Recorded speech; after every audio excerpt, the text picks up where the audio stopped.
Hi, this is Lynette Kramer, and I'm coming to you from Star East 2012 in Orlando, Florida. I'm a software tester and also an Agile advocate. I'm here with Keith Klain, and he is a director from Barclay Capital Global Test Center. Hi, Keith. Hello. He was our keynote speaker earlier today, and there's been a lot of talk on Twitter, the blogs, and here at Star East. Can you tell us a little bit, for those who didn't see it, could you give us a little summary of your keynote?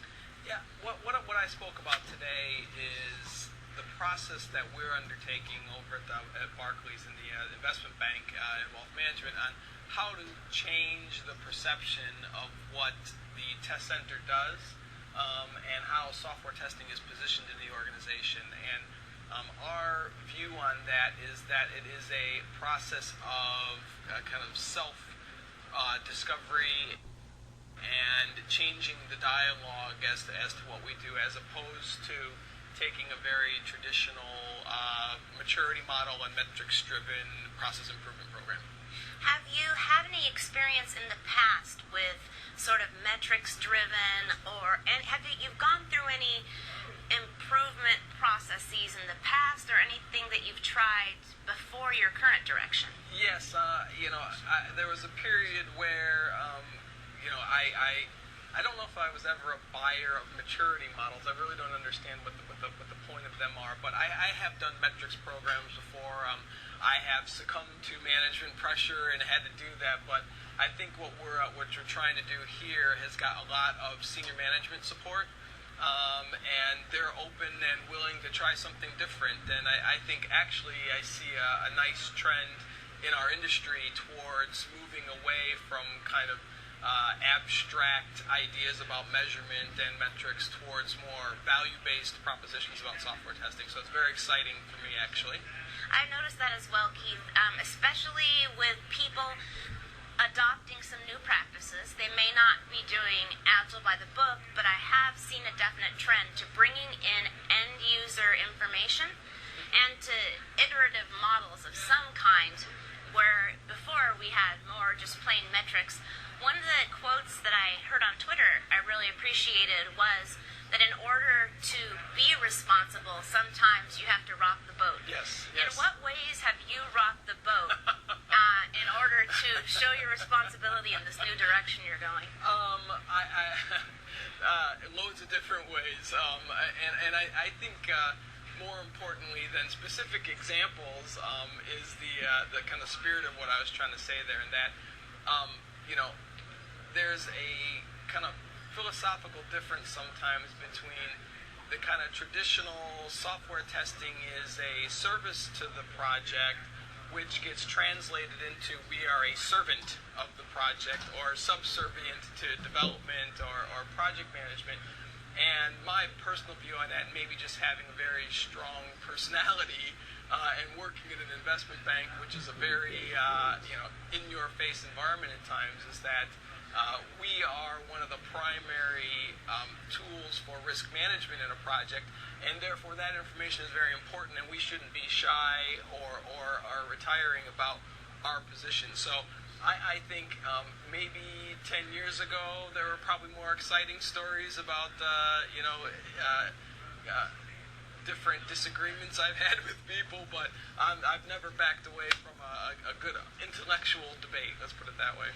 I think debate is part of what makes the software testing community great, as long as it stays professional and cordial to some extent. So I think respectfully disagreeing is a great positive thing that kind of exercises not us so mentally. Respectfully is great as well. That was the other thing. I liked what you said about knowing, the way I state kind of that thought is knowing the difference between being subservient and being of service. Yeah. Being of service and having humility, I think, can be very valuable, but being subservient or less than, I think nobody's too good to test. I mean, they talked about, Scott Barber at the restaurant was talking about this chef that was folding napkins, and someone said, "International chef, why are you folding napkins?" He says, "It needs to be done. Absolutely. Everybody folds napkins." I mean, not every day, but I kind of agree that, it's good to be of service. It doesn't mean necessarily that you're less than. Yeah, and I think, and this is part of my, kind of cognitive dissonance with the testing industry per se, and a lot of the things that have happened over the last 10 years. And I think I grew rather disillusioned with the testing industry over the last decade about the kind of explosion of maturity models and measurement programs that have been pushed, and frankly certifications as well. It doesn't necessarily ring true with, I think, a lot of what we are trying to accomplish in testing if you have a different perspective on that, a more value-based proposition you're trying to move forward. So I think we haven't done ourselves a lot of favors in pushing those things, and I think because software testers frequently have a less enlightened view of what they actually provide to an organization, they're more willing to subjugate themselves to a lot of this stuff in terms of development or strong personalities. And it's not always the rule, but it's pretty frequent I've seen that. So, being a big software testing person myself, kind of worked my way up through the ranks. I'm a big advocate for testers in general. And I know I apparently am getting getting a little bit of bad press for having a director title, but I don't understand why that's a bad thing. But I'm a big advocate of testers, so I think you go out there and no one's going to give it to you. You got to go earn it. Okay, now you said about being a director that Yes. sometimes there's, let's just say, mistrust. And I would say that there is some mistrust of higher level test executives, partly because there's a feeling that they are more concerned with people pleasing, than authentically standing up for and representing their testers in some cases. But the positive thing I've heard is that you're doing a good job of speaking to both the business and the testers, and striking that balance. Is there any advice that you have for testers, how they can better communicate and convey their value to those that we normally don't talk to, maybe those higher up in the business or in a different discipline? And I think that was part of what I was trying to get in the talk today, was that if you want to better articulate your value to an organization, go out and find out and understand what the organization values, right? So different projects, even within what we do, have different risk profiles, have different testing requirements, have different business drivers. There are all sorts of different variables that impact what creates value to those, including down to the different personalities. So go out and find out what that language is that they speak and align yourself towards that. And when I mean align, I mean specifically how you speak about what you do, and as well how you conduct what you do. I think that's one of the biggest things that I see software testing professionals could probably work on the best, is learning how to speak. We speak this kind of sub-language that a lot of project people don't understand, and I think some of that's self-protection. We want to be viewed as having a specific discipline and everything else, but people don't know what any of that means. So you have to be able to translate that into business speak or program talk or whatever it is, and I think that will help quite a bit.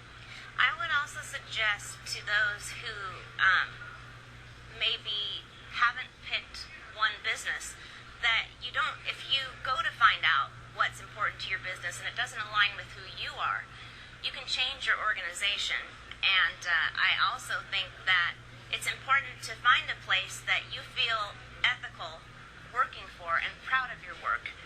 Absolutely. And I think that even as an independent consultant, for me, it's very important that I work for a client that I feel not only can I add value to that client, but I respect what they do. Mm-hmm. And if, for example, I don't want to go to work for an email spammer, that to me wouldn't coincide with my beliefs.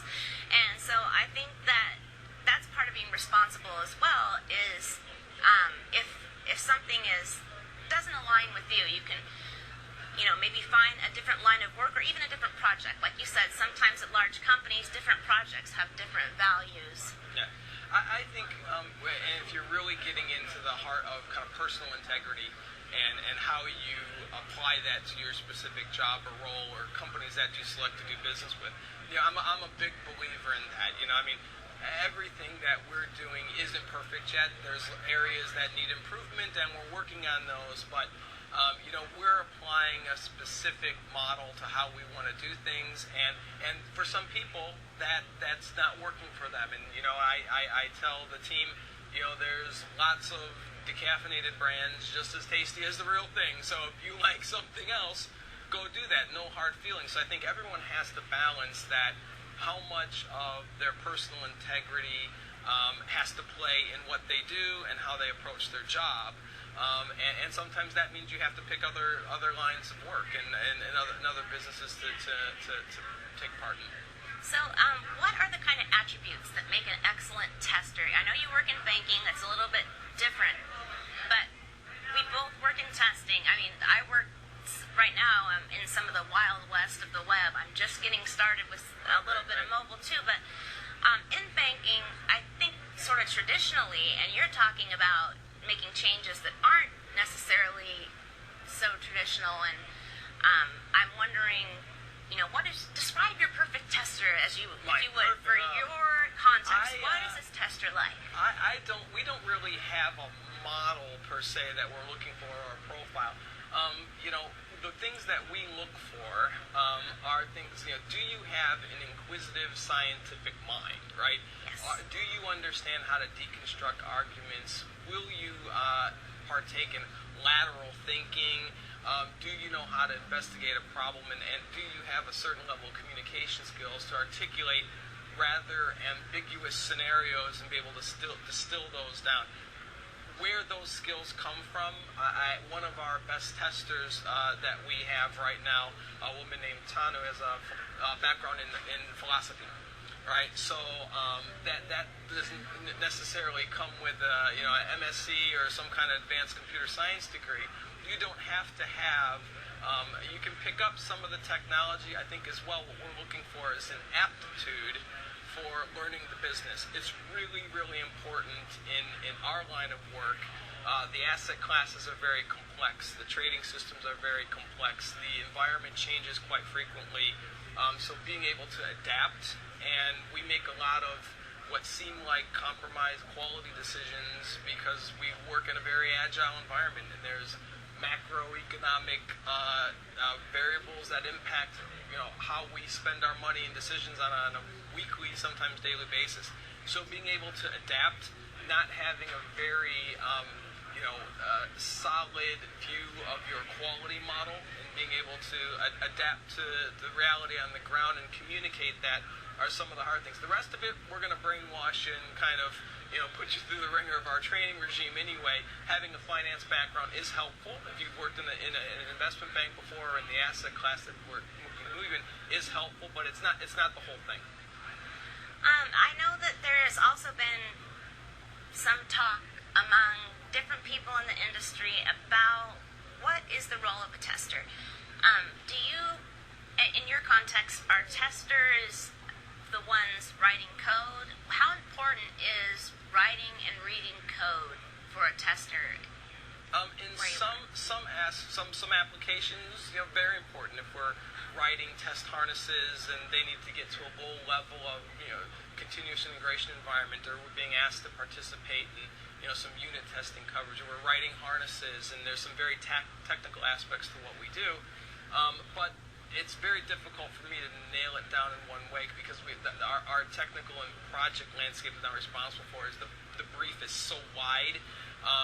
We've got very advanced high-frequency trading systems. We've got market risk systems that require a lot of batch regression testing. So you test those things in different ways. Obviously, having some technical experience is extremely helpful for what we do, but that's really dependent upon the role. We've got some people who are less technical but have deep business knowledge, and that's just important. So we try and find people and put them in the best scenario for them to be successful. In terms of changes to your industry, have you seen a major influx of mobile testing in banking, or are things relatively internet and PC based or back end? Most of the mobile testing that we do is outside of my remit. So the retail bank, I look after the investment bank and the wealth management business. There's some in the wealth management business, some of our sales technology, but the bulk of that resides in our retail bank, which is primarily UK based. So it's a little bit outside of what I do. Okay, so is it true that mostly you are working on the systems that tellers and bankers and stock and finance? Not at all. I'm totally, yeah, so... So what we work on is trading systems for all sorts of different like asset currencies? classes, currencies, Stocks? cash, equities is one of the things we trade in. And then we also manage our market risk, exposure to clients, liquidity reporting, all the back office and settlement systems as well. So we work in the investment bank, which is primarily trading and investment management for clients. Cool. The retail bank is where you'll see the ATMs and credit cards and general ledgers and all that kind of good stuff. So for the people at home, with all the changes that you've been making lately, is there a tip or one piece of advice for this year that could help our people at home with their testing from what you've learned with the changes you've been making?